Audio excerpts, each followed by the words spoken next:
Hi, welcome to this new session about TV Whitespaces, opportunities and challenges to scaling.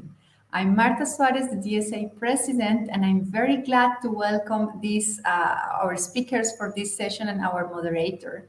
We will have Herman Schepers moderating the session. Herman is one of the founders and CEO of Policy Impact Partners, and they have been working with different projects about dynamic spectrum access and supporting actions for increasing connectivity in different regions of the world. So, Herman, it's my pleasure to welcome you today. And we will also have a great group of speakers, and we will be discussing about new opportunities. This technology has been there for a while, and we think that there is a good momentum. There are many projects ongoing, so we are going to hear about that context. So welcome, Herman, and thank you for accepting our invitation. Thank you very much, Marta. Welcome everyone to this panel discussion. Marta already mentioned it's on TV Whitespaces and the opportunities and challenges to scaling. Marta already introduced my company, Policy Impact Partners, so I'll move on to the panel. We have an excellent panel of experts to discuss this topic today, including regulators, users, and TV Whitespace technology providers. But first, I'd like to reflect briefly on why this is an important technology in the connectivity toolbox and how it works. We all know there is a significant coverage gap, and today more than 40% of the world's people are not online, limiting their ability to participate in a digital economy, and more urgently, adjust to the COVID-19 pandemic, which is, of course, requiring vital services to be delivered online. Now, efficient allocation of radio spectrum plays a very important role in bringing cost-effective internet access to individuals and communities. An example of this is TV Whitespaces. So what are TV Whitespaces and how does the technology work? High-power TV broadcast transmitters are usually concentrated on a single site and need to leave empty channels between transmitters to avoid mutual interference. Now, these buffer zones are known as TV Whitespaces. So dynamic spectrum access techniques will enable broadband services in these TV Whitespaces or in this TV Whitespace spectrum to operate without interfering with TV broadcasters and other licensed users. Now, TV Whitespace radios are coordinated by a spectrum database, which calculates the availability of unused TV channels at a given location. Now, because this is sub 1 gigahertz spectrum, TV Whitespace signals can travel over long distances, allowing non-line of sight operation and enabling coverage across entire rural areas. The technology, as many of you will be aware, is already being deployed in many countries to help them make greater use of this prime spectrum. And we look forward to hearing today from the South African and Colombian regulators how they are moving forward with this innovative solution. We will also hear from a use case in Ireland and from a leading technology provider, and we'll consider lessons learned and next steps for scaling TV Whitespace. Now, on our panel today, we have Yolisa Kedama. She's a councillor of ICASA, the regulator for the South African communications sector. We'll have Miguel Felipe Anzola, the Director General of Colombia's National Spectrum Agency, ANE. We have John Leamy, ICT Innovation and Research Manager at TEAGASC. I hope I pronounced this correctly, John. Which is the state agency in Ireland providing research and education in agriculture, horticulture, food, and rural development in Ireland. And we have Haiyun Tang, the CEO at Adaptrum, a leading provider of TV Whitespace technology solutions, and one of the pioneering companies to use dynamic spectrum access to deliver internet connectivity. In terms of the running order, what I would like to do is to ask each of the panelists to give a short presentation, and I will then ask a few questions. After we've heard from all panelists, we will spend another 20 minutes or so having a general discussion between us to dig deeper into the opportunities and challenges to scaling TV Whitespace. So let's get started. I would like to invite Yolisa Kedama, Councillor of ICASA, to make her presentation. So Yolisa, over to you.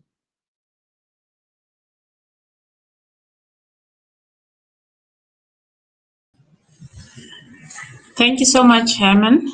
Good afternoon. It's afternoon in South Africa. Good afternoon. Good morning to those who are in a different time zone. In the interest of time, I'll quickly get through the presentation just to touch on what we've done as a regulator up to this stage. Next slide, please. In 2018, we published the regulations on the use of TV Whitespaces. This to provide for the implementation of the TV Whitespaces through a geolocation spectrum database system, which comprises of two parts, the reference database and the secondary database. So the development of the reference database was done and commissioned in 2019 already. In June this year, we published a framework for the qualification of the secondary database providers, just to ensure that we qualify all the organizations that are interested. And ICASA has opted for a light licensing regime. It means there's no spectrum license required. And we've actually licensed or authorized 3 operators to deploy during this time of the COVID-19 pandemic. You can move to the next slide. Thank you.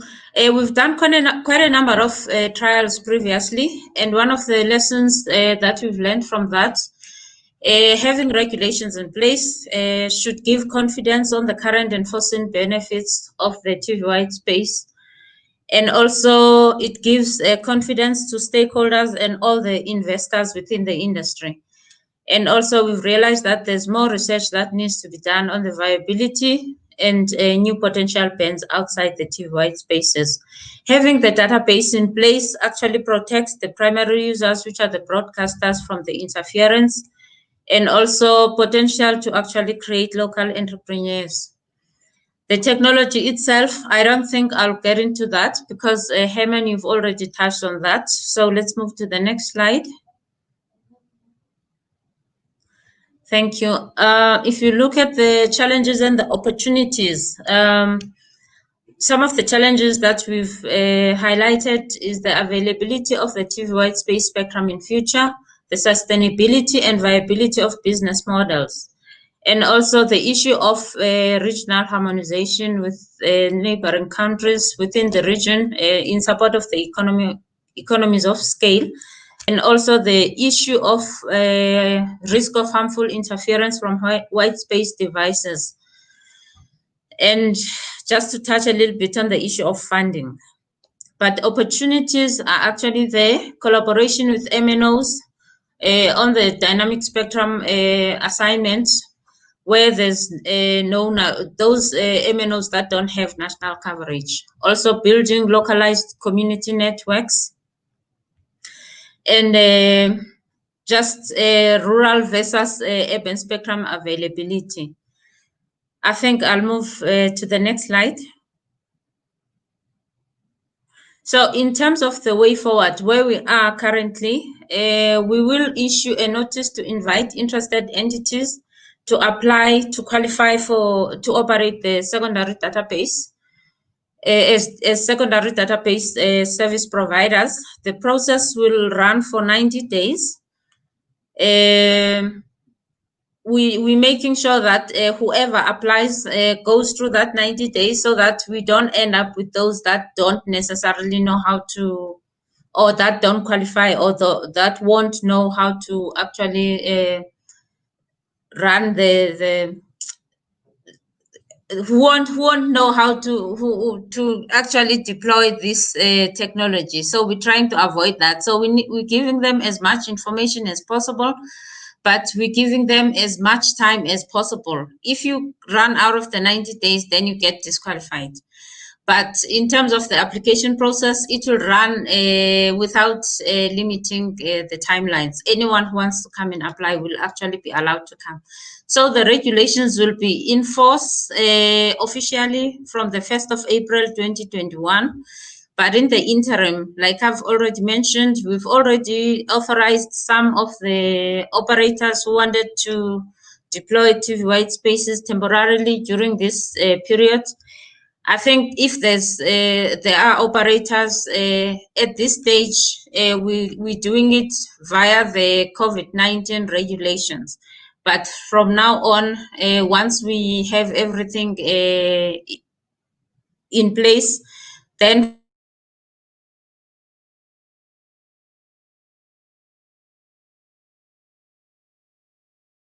from the first qualify everybody. That should.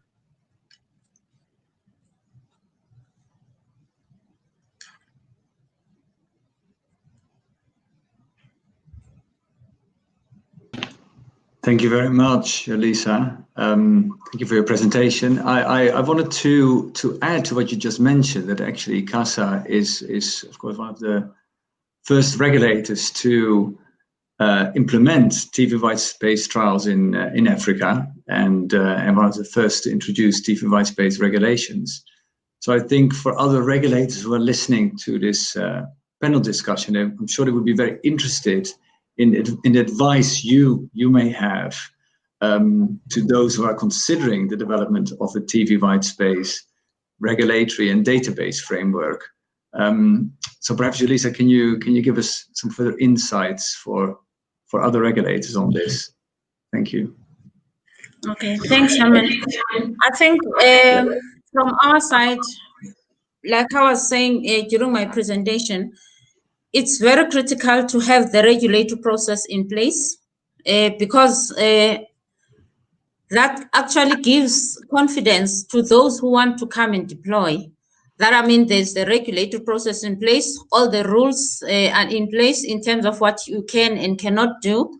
And also it will give confidence to the investors, to those who want to deploy, and giving comfort to the broadcasters and have that kind of collaboration with them so that there's no fighting over the use of this TV Whitespaces. That collaboration is actually very important.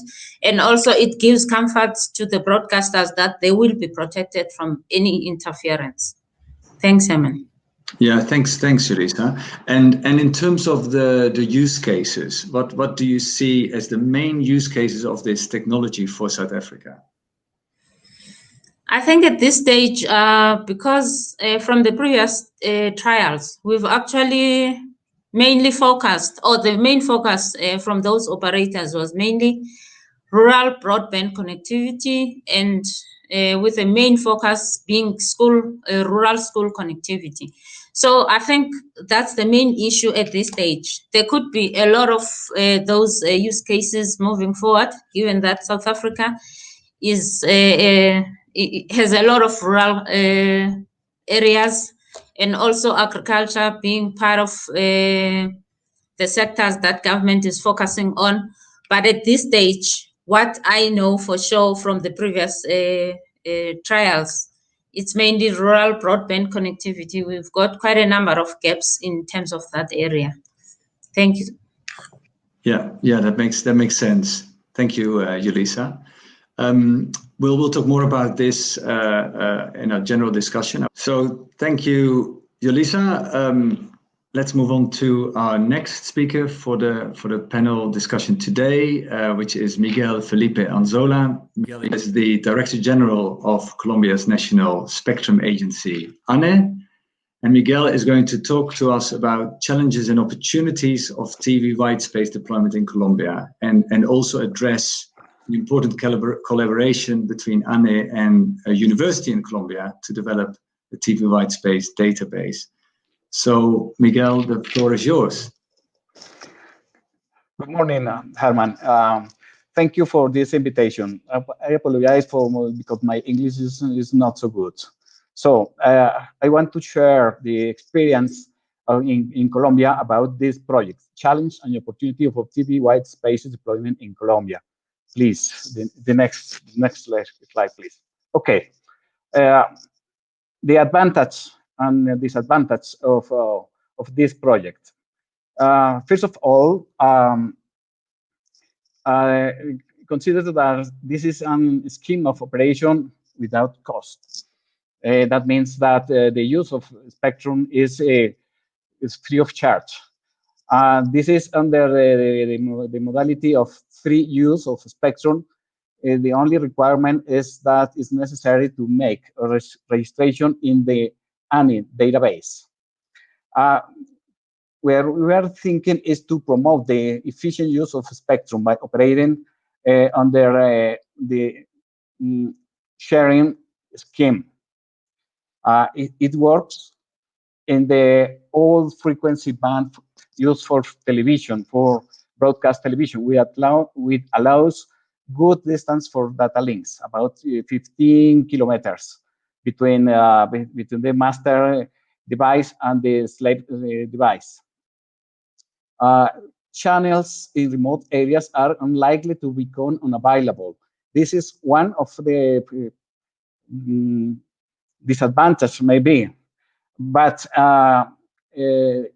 this technology is mainly think for rural areas where probably there won't be competition between devices for the use of Spectrum. The technology already is proven, and we have success stories in operation. The disadvantage we have is that the channel availability in municipalities is indicated by ANI. Not always is probably not always is available all channels, but consider that we have 48 channels for television, and we use mainly 15 in each municipalities. So we have about 30 channels available for internet access. Not always we can guarantee the availability of future channels, but as I told you, it's about 30 channels in each area. So we can consider that it may be enough for all people. As a free use of Spectrum is not guarantee protection against interference. So it's one of the points that should be considered. Another disadvantage is that at this moment, the availability of equipment is relatively low. Some manufacturers are providing equipment, but not many manufacturers propose equipment for this technology. And the other point is we are working in the automation of the database. At this moment, it's in development, and we hope that by January next year, it will be available. Next, please. The challenge we have is that to improve the offer of TV Whitespaces device in the market. This is one of the main objectives. To promote and encourage the demand for this technology is an alternative connection in faraway areas in the country, mainly for rural areas. ANI promotes this by allowing the use of this spectrum. So we hope that in the next years, this technology can be fully deployed in all the country. The other point, we hope that this process will be mature in the next years. Anyway, ANI will accompany this process. Next, please. In the next two slides, we have the regulations made by ANI. It's in the resolution 105 produced this year. So I won't talk too much about this, but if you can, if you want to see this regulation, you can check these points in this and the next slide. So the main point is the use of this spectrum is on licensing, and it is free of charge. Anyway, we used in this technology a master device which can assign frequency coordinated by the database produced by ANI and by the and one university in Colombia. Next, please. And the next, please, also. Yeah, I want to talk about the project. We make an agreement with a university in Colombia, Universidad Santo Tomás from Bogotá. The objective of the project was to develop a platform for TV white space database. We start this project in 2018. We made an investment about $52,000. The achievement we had is the design, development, and production of the database. In order to register the devices requiring frequencies and also to share these frequencies. The university makes the design based on the study on an analysis of Colombian regulations about TV white spaces. It was necessary to make a benchmark of functionalities of other existing solutions. The implementation of the standard communication protocol, TVWS, adapted to the condition of the country. This year, we started a second phase of the project.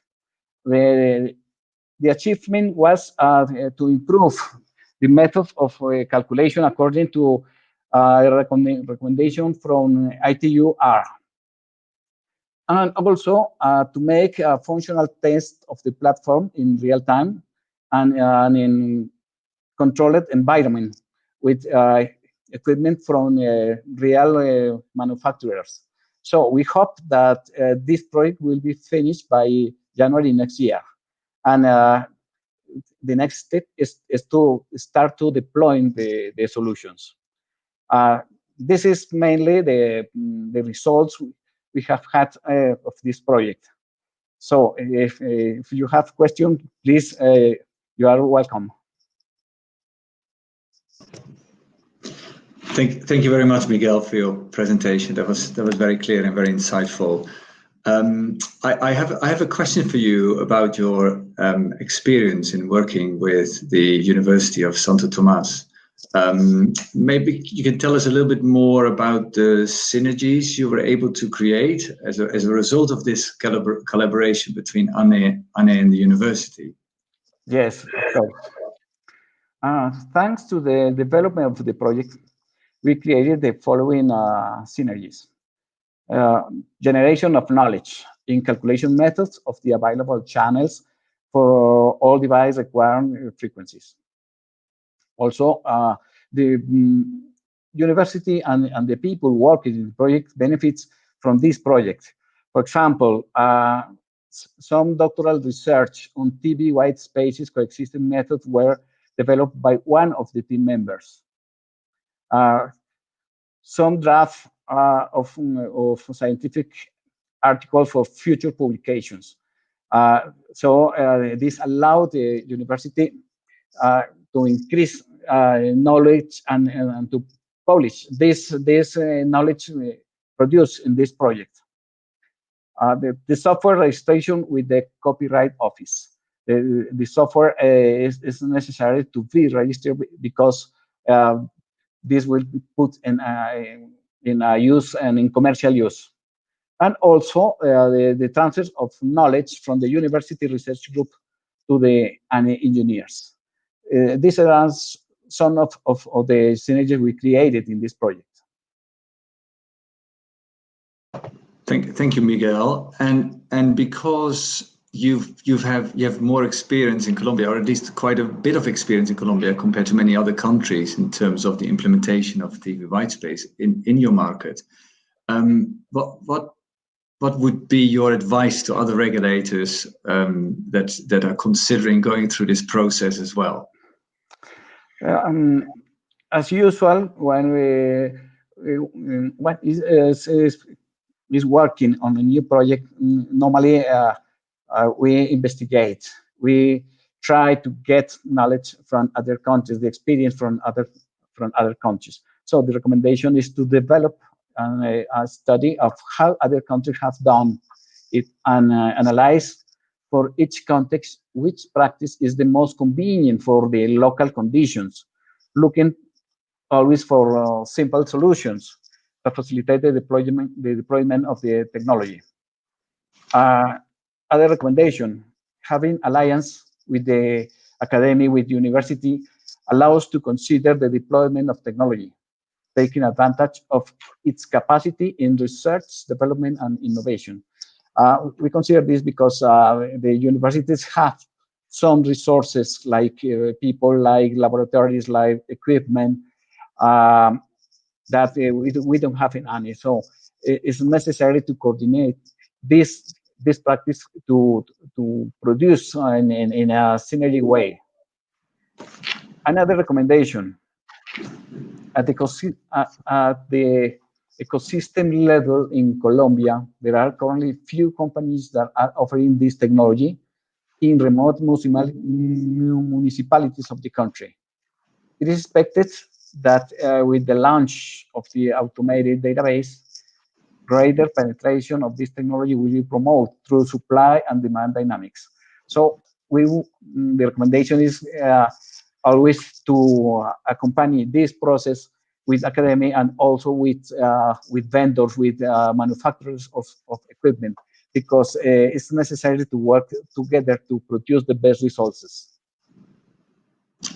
Yeah, exactly. Thank you so much, Miguel. And in terms of the readiness of the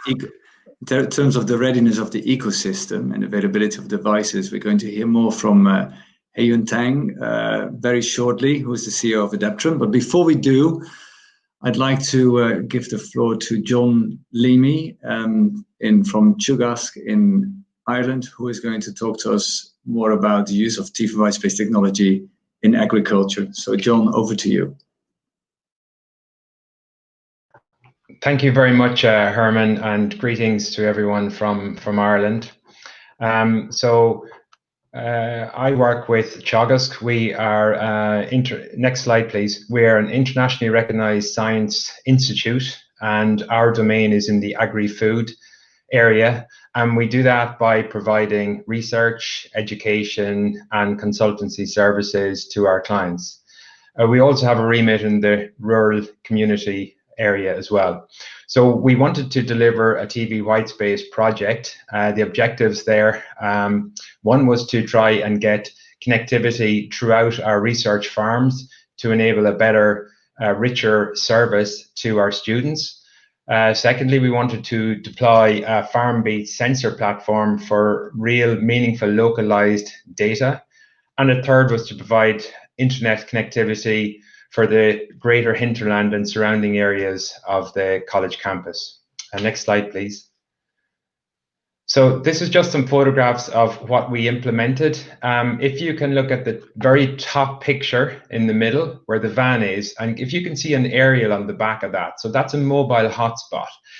This has been implemented on a farm in Ballyhaise, which has lots of little hills around there. So the topography is very challenging for wireless, and using TV Whitespace meant we could go all throughout the farm and take readings, use smart apps, use other instruments. If you look on the right, top right, they're measuring the height of grass to calculate yields.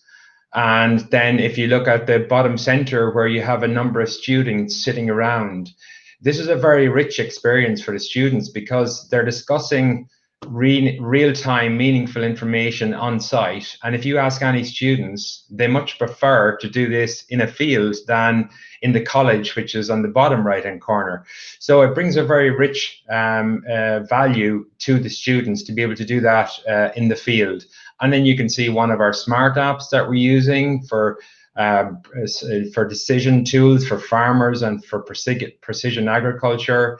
You can see other screenshots of the FarmBeat sensor there with the little solar panel on it. That's collecting weather data and sending it straight up to Azure. And then on the very top left-hand corner, it shows you a cross-section graphic of the terrain. If anyone's familiar with the BBC series called Teletubbies, which is a series of little hills around the area, well, that's what the terrain in this particular area is like. Maybe it's one of the reasons Ireland is beautiful, I don't know, but it's a big challenge when you want to get internet connectivity. And next slide, please. So what has been the results then? The mobile Jeep, which you saw the picture of, so that can now travel all around the campus, which is, is a very large research farm. We now have reasonable connectivity. The students are able to get real-time data. And then the FarmBeat sensor, it's 0.7 of a K away. We're getting real-time data up in Azure. We have some small businesses then off campus, which previously had a very small DSL-based service, which is the max they could get. Now they've got meaningful internet that they can do their full international commerce on. And then there's some residential properties where there was a 13-year-old student who was unable to complete her internet assignments at nighttime and had to walk down the lane to another household. So we've put a series of packages together around the service that's there, and there's been some benefits already. So, for example, the local primary school teaching children of age 5 to age 12. We have a connection with them over Skype once a week where we can show them what's happening on the farm. So it's things like when a cow is calving or when a lamb is calving or how we are growing grass and different things. This would not have been possible before without the TV Whitespace. So we have a small little video, if you want to roll that, just to show you the overall impact that this project has had for us. So if we just hold it there, you can kind of see in the center an example of the little hills. That's a little hill around there. There's more on the right-hand side, and these are all the challenges that we have. Plus, you can see there's a lot of vegetation there as well. And pretty much most of the land in that picture is part of the farm. So it meant, precision farming was a real challenge without connectivity.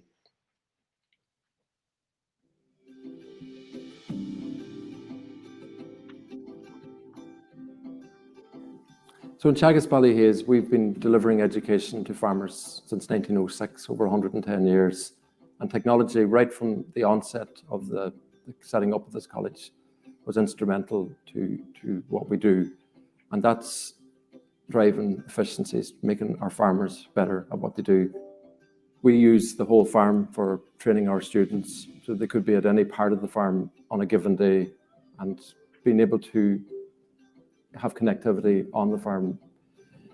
I've seen potential for that, and when we were introduced to the idea of potentially having broadband speeds anywhere in the campus, it really opened up the possibility of bringing the classroom to the field. We have Microsoft FarmBeats package for collecting our weather data here. That FarmBeats technology can be expanded across the farm, and something like soil moisture deficits, which we've experienced in recent weeks, and to be able to make good decisions on what's going to happen with our grass growth with the pasture-based, cloud-based decision system that we have. We also then use grass measuring with what we call a grasshopper that's linked directly to the handheld device. So as the operative walks across the farm and measures the grass, then that goes directly onto the decision support system. For airband and the help of the Wi-Fi in the Jeep out on the farm, I would have had to go out with a piece of paper, measure up my grasses, write all this data down on paper or save it on the phone. This would have had to be brought back into the office and then uploaded manually afterwards. Now what I can do is I can bring the Jeep out with me to the field. I can have my students with me as well. There can be groups of 12 or 15. They can be all measuring the grass. The whole data can be collected up and recorded online straight away in the field on site. So the student gets a real good insight of what's happening on the field right there at that moment. I see cloud-based apps coupled with the Internet of Things and sensors, as almost revolutionary and a huge potential for collecting data from our farming systems. And it's already making them more efficient. And that's really important to make sure that we look after our environment, that we have to improve our efficiencies constantly.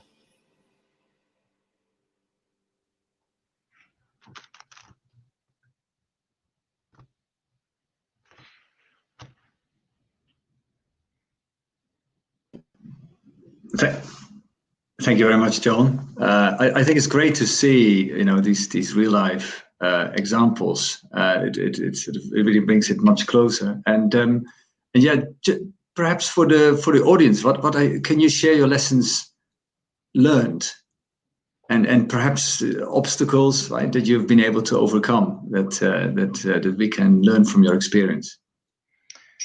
Yes, sure. The first one we encountered was, trying to get the license from our local ComReg regulator, and that takes a bit of time. You've got to try and work through that, and it's probably best to take a multi-actor approach to get that license. So you have multiple people coming at them, bearing in mind that you're probably going to have some resistance from some of the traditional providers. The second thing was, when we did get a license for a frequency, we went to scan it, and we found it was already in use, even though the regulator said, here's channel 34, on you go. We scanned it and found, no, that's not available. And then we found, guess what, there's a little bit of 35, but all of 36 is available. So we went back and kind of counter-proposed and used a sense of urgency that they had given us a time window. So we got that. So just bear in mind, it's not always clean. The next benefit, I would say, is around the challenge of local expertise. It's still a relatively new technology. So the skill set are those engineers who are used to wireless and wireless technologies, because they're still going to be able to troubleshoot.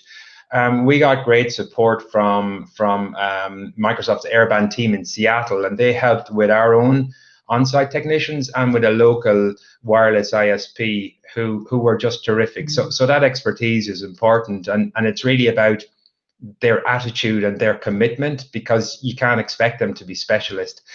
The other thing was, we had a really good team going, and there was good communication. So we had a weekly meeting.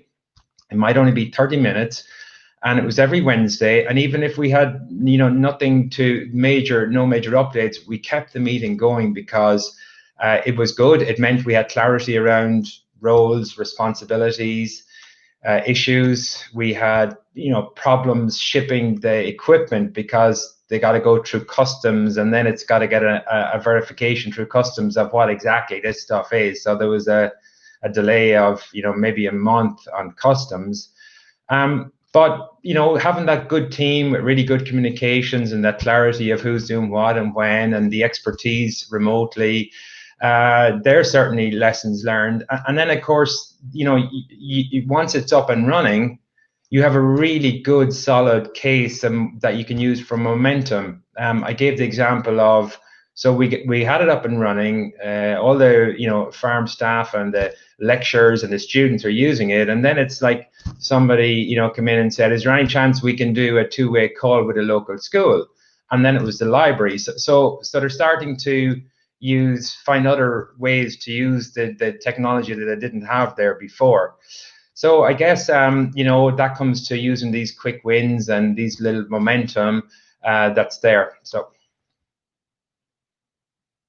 Thanks, John. So just in terms of your timeline, so from inception to actual kickoff and use of the technology, how long was that? And now with the lessons learned, if you do it again, could you sort of shorten that time frame? Yeah, so we were, it was almost a year from the time that we kind of, got together. And of course, our project plan was for 6 or 7 months, but there's some obstacles there that are just harder to get through. Like I said, about the delay with the equipment through customs, and also then the delays with the regulator about getting the license. And then, you'll have little troubleshooting things as well. If we were doing it again, I suppose you're always, you know, the regulator is an unknown entity. It's very hard to project plan that. I think what you can do is try and warm them up in advance and say about, you know, this is positive technology that's complementary, that you're, you know, to other technologies there, you're not necessarily competing with others, you're helping others, and maybe, you know, try and get to high political office and explain that this is something that's going to help, you know, their local constituents and their local area and ultimately the economy. It shouldn't be seen as a threat. It should be seen as complementary and supplementary to existing infrastructure. You know, so we probably could do it faster if we were doing it again. You know, but we got our learnings, and the most important thing was we got the project delivered. It's been impactful. Our next challenge is trying to make sure that we extend that pilot ongoing, and it has been so successful that there has been 5 new spin-out projects created around Ireland using the exact same setup, and you know, they have only been enabled because of COVID. But by saying, here's how we've implemented it already in TEAGASC, so we can do this, you need it in these areas which has no connectivity, and then Comreg would say, yes, this makes sense. You know what you're doing. You've gone through it. You know, go ahead. Yeah. Thanks, John. That's great to hear, and I think you're making a great point about the complementarity of the technology compared to other existing connectivity technologies, and I'd actually like to come back to that when we discuss it with the wider panel. So thanks for now, and I'd like to move on to our next speaker, which is Haiyun Tang, the CEO of Adaptrum. Haiyun, we've already heard some really interesting points made by the regulators and John. For example, Miguel already talked about the importance of the readiness of the ecosystem of the TV Whitespace devices, which has been a challenge. So we'd like to hear more from you. Over to you, Haiyun. So thank you, Herman, for the introduction, and yeah, very happy to be here. You know, for the folks who doesn't know Adaptrum, we actually are a Silicon Valley-based company, and we have been working on TV Whitespace technology since the early days, and we have you know, participate in the TV Whitespace rulemaking all around the world, and we have launched a couple of generations of products, and so far you know, our product has been deployed in more than close to 30 countries all around the world. Yeah, we're looking to really kind of ramp up our product portfolio and accelerate, you know, help accelerate ecosystem and get wide scale adoption, hopefully in the near future. Can you go on to the next slides, please? Yeah, so this is kind of a slide just kind of shared kind of a typical deployment environment and scenario where our technology and products are used. So usually you have, you know, mostly, you know, we're targeting for, you know, low density rural area where TV Whitespace has, you know, shown its advantage of, you know, coverage and non-on-site capability. And in this kind of setting, usually you have a base station mounted on a high point, which can be a water tower, which can be a regular telecom tower. And then you have, on the client side, you have a what do we call a CPE radio, and which is connected to antenna, which connect to the base, and through the base, you know, the client gets internet. So it's a quite simple setup, and the key advantage of technology again is coverage, right? So basically, because of we're in TV spectrum and because we're optimizing technology for this kind of longer distance, non-on-site connectivity, you know, we can provide connectivity up to 10 kilometers in most of the rural settings. Can you move on to the next slide, please? we have introduced, a few new products in the past few months, and also there's some upcoming products I'm covering. Here I can kind of just give you guys a glimpse into what is already offered and what's coming. So we have ACRS 2.5, which is a higher bandwidth solution, and we used to only offer a 10 megahertz channel bandwidth. With 2.5, we're expanded to 20 megahertz. So obviously that depends on channel availability in the area, but with the capability to offer 20 megahertz wide channel, we can take advantage of any kind of spectrum availability. If you have one channel available, let's say for example in US, if you have 6 megahertz channel, if you have one channel, then we can use 6 megahertz. If you have 2 channel, 2 times 6, we can use 10. If you have 3 channel, we can use 18, and if you have a 4 channel, we can go all the way to 20 megahertz. And also, I will show in the slides just a little bit that we are actually delivering the first ASIC in the industry. That's actually ASIC supporting both 802.22 and 802.11 AF standard. And we're launching a generational product based on the ASIC that will drive the cost down and allow wide scale adoption, hopefully in the near future. And the ASIC will support MIMO. It will support up to 2 channel, 4 channel expansion. It will also support carrier aggregation up to 4 RF carriers. Can you go on to the next slide? This is the client product. Let me explain a little bit. So the 2.5, the top number, ACRS 2.5 or 3.0, these are what we call generation identification. So 2.5 is still based on the FPGA solution, and 3.0 is actually based on our ASIC solution. And then the C100 and C100A, that basically means whether you're using FPGA, and dash A means that it actually is an ASIC based product.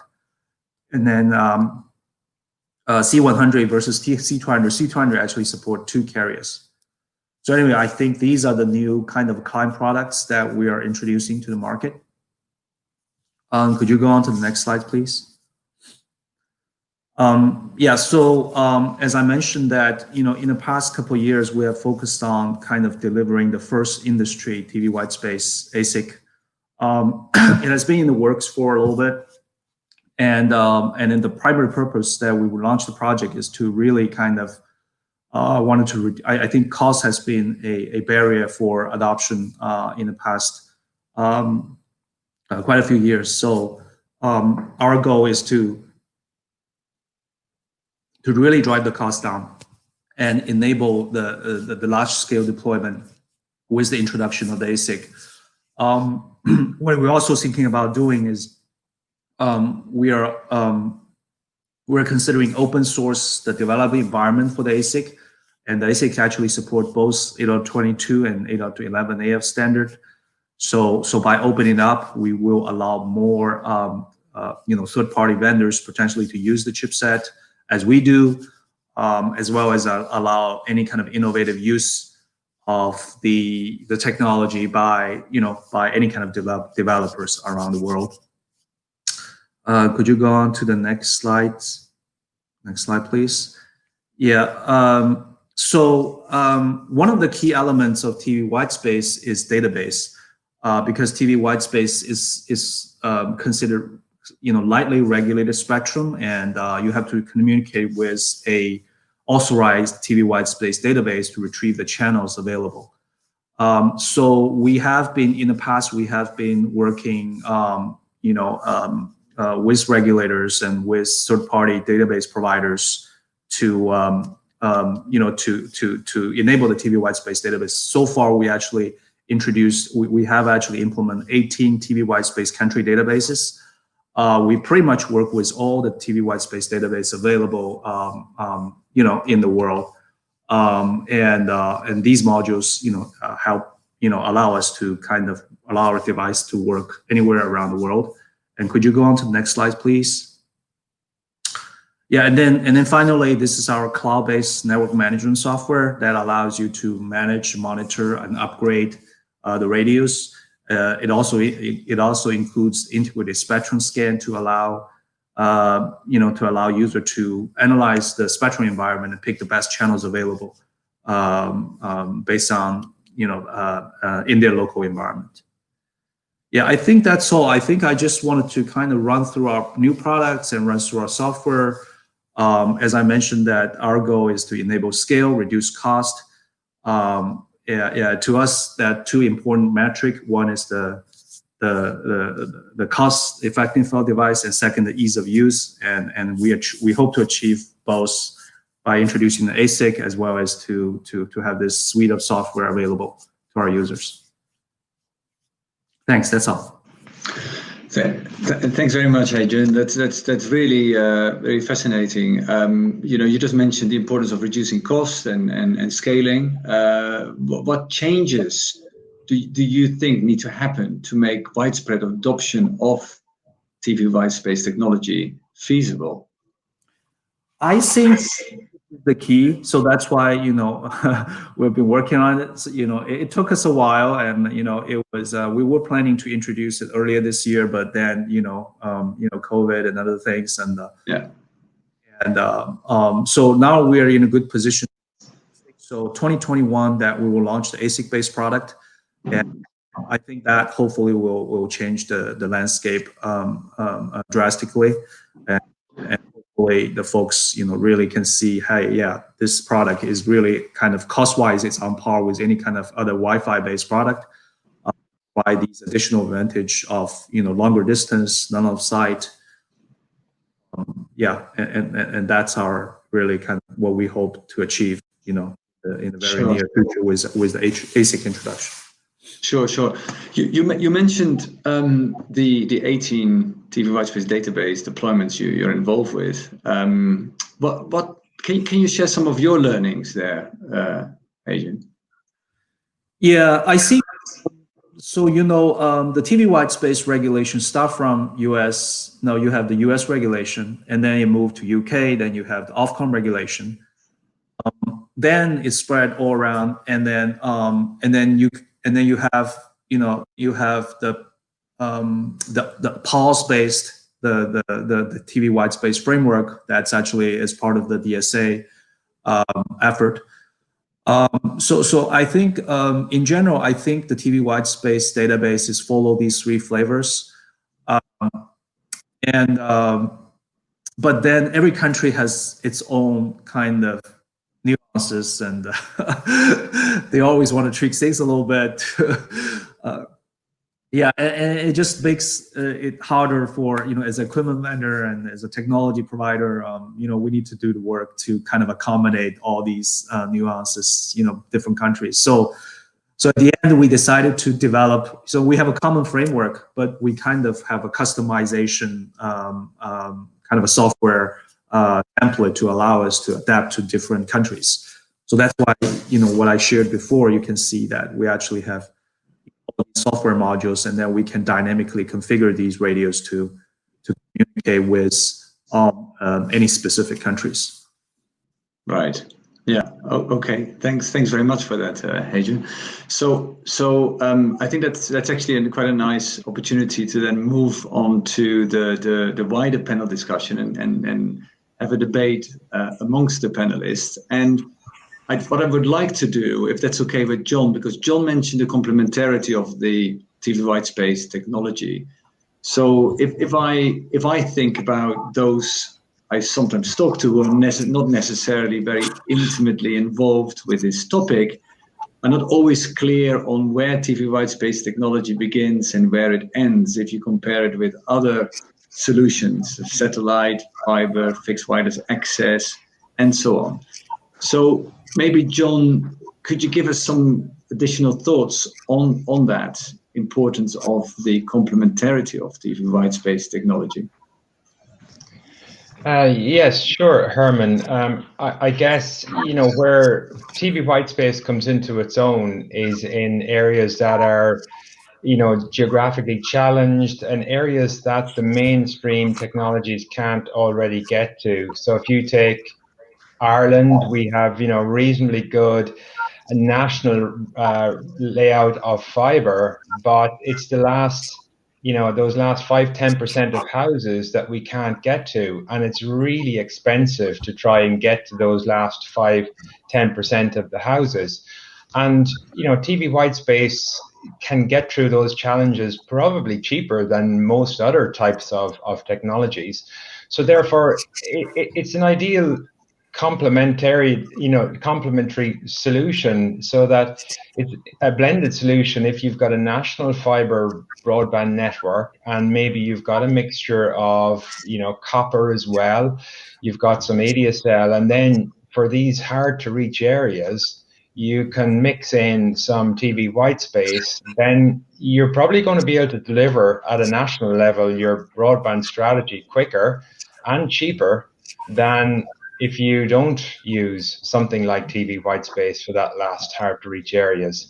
So it shouldn't be seen really as trying to compete. It's much more of a complement.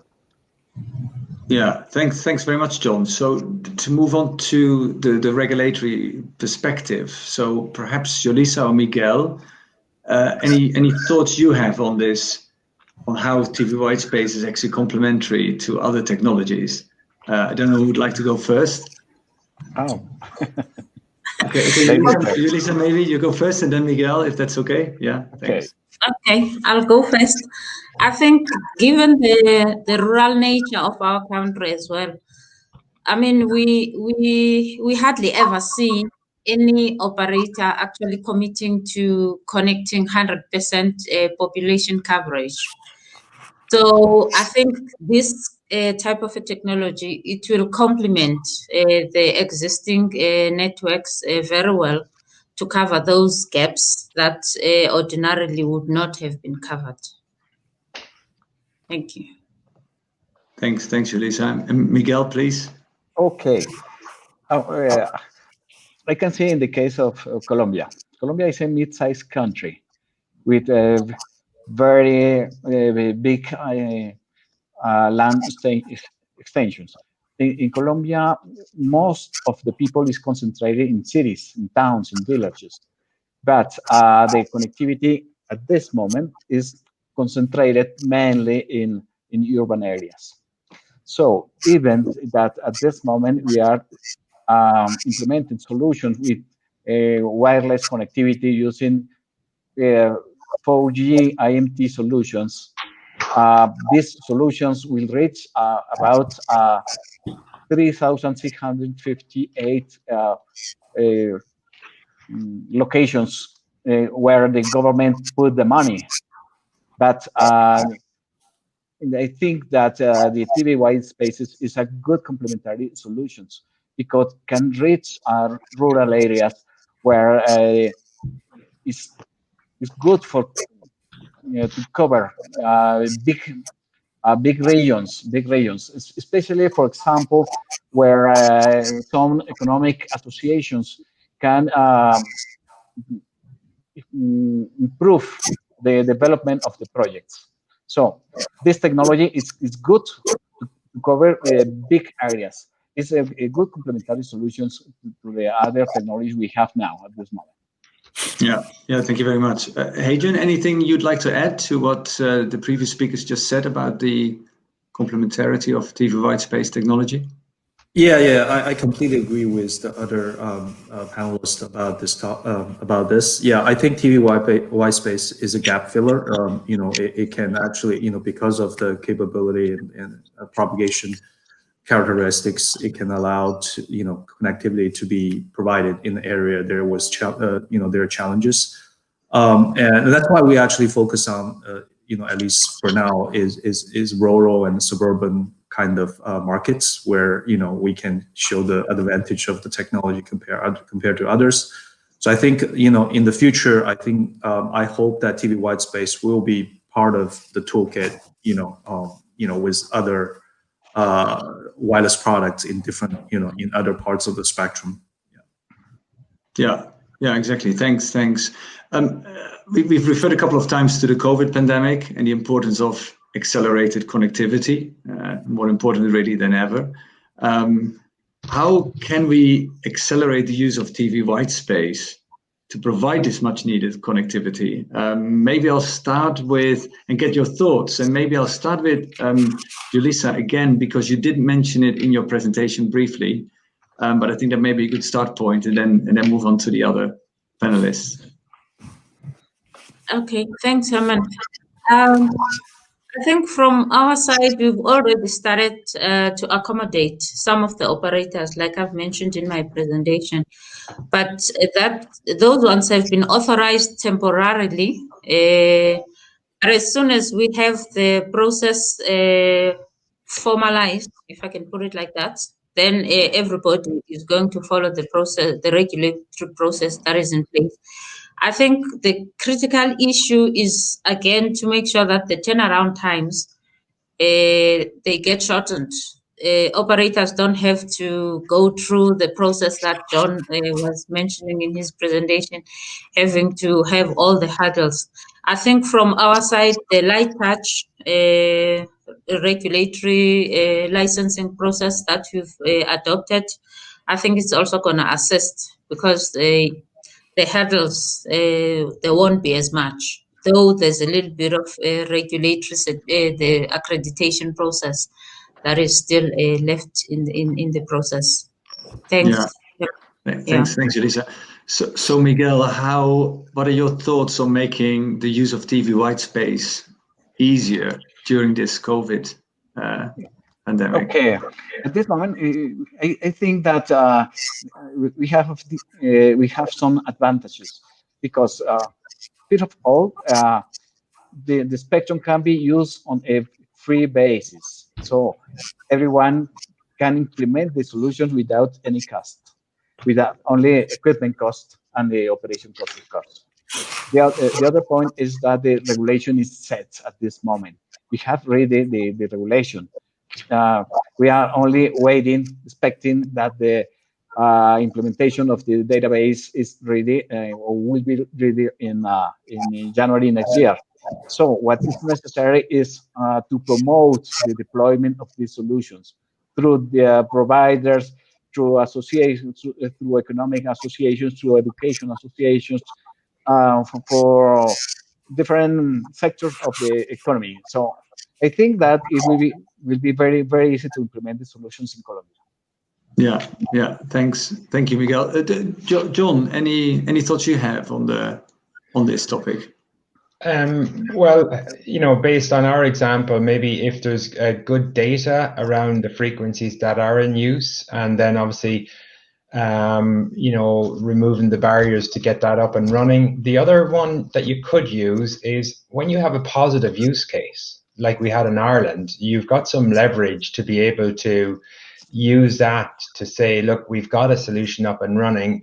We can get something very, very quickly for you. And with COVID, you have a sense of urgency. So it's a matter of using that sense of urgency with the good use case you already have as to build momentum and say, tell me where your next most challenged area is, and we will replicate what we've done. We have the team, the expertise, the technologies, and give us the next 5 places that are a problem for you, and we will go and do the same thing. So I guess momentum, use the existing case that's there. Yeah, thanks, John. Haiyun, what are your views? Yeah, I mean, I think I mentioned that a little bit in my slide. I think from our perspective, the vendors, I think we wanted to reduce the barrier to entry, and obviously, one of the barriers is cost. So hopefully with ASIC, we're going to reduce that. Second, the barrier is ease of use. That relates to both the ease of use of product as well as the overall kind of user experience, including the database interaction, working with regulators. So our goal is to, with our kind of the kind of software framework, to make that much easier. I mean, we have learned a lot. This is the area actually we have learned a lot in the past couple of years, through these deployments. So I think we're in a good place with that. Another thing that I'm thinking is that, we're thinking about kind of embrace a broader kind of community of developers. So we're thinking about open source a lot of these, our technology parts, software at the ASIC platform. So hopefully that will actually, bring more folks into the ecosystem and increase the confidence of all the users about our technology. Yeah, I think these are some of the areas that we hope to improve in the near future. Yeah. Thanks very much, Haiyun. And unfortunately, we've already come to an end of this panel discussion, close to running out of time. So I wanted to take the opportunity to say a big thank you to all of you for giving us your real life experiences and learnings in using TV Whitespace technology to address the connectivity challenges. I think there are clearly lessons for other regulators to learn from countries that have taken sort of a step forward, like South Africa and Colombia. And I'm sure that if you or if any of the listeners have any questions about this technology and opportunity for the country, they could please get in touch with the DSA. So on that note, I would like to hand over briefly to Marta for some final comments. Thank you, Herman, and big thank you to all the speakers. It was a very clear session with a lot of insight and very useful information. We have seen how different countries have been going through the process of implementing TV Whitespaces and now have the experience about the advantages of the technology, but still are facing some challenges. And we also heard about specific projects that have been developed, the vision from those that are implementing the projects and also producing the equipment for TV Whitespaces. So I think we have a lot of very useful information. I think the final message I would like to give here is flexibility. So I think that we have seen how this technology, how TV Whitespaces can can work with other technologies to provide a real solution for the digital gap. And also we have seen how this partnership with different stakeholders can provide very exciting results, and especially for those that need the connectivity the most right now. So thank you to all the speakers, and for all of you that have watched this webinar, please share it and leave us your comments, and continue watching all the different sessions that we have prepared for you at this DSA Summit. Thank you.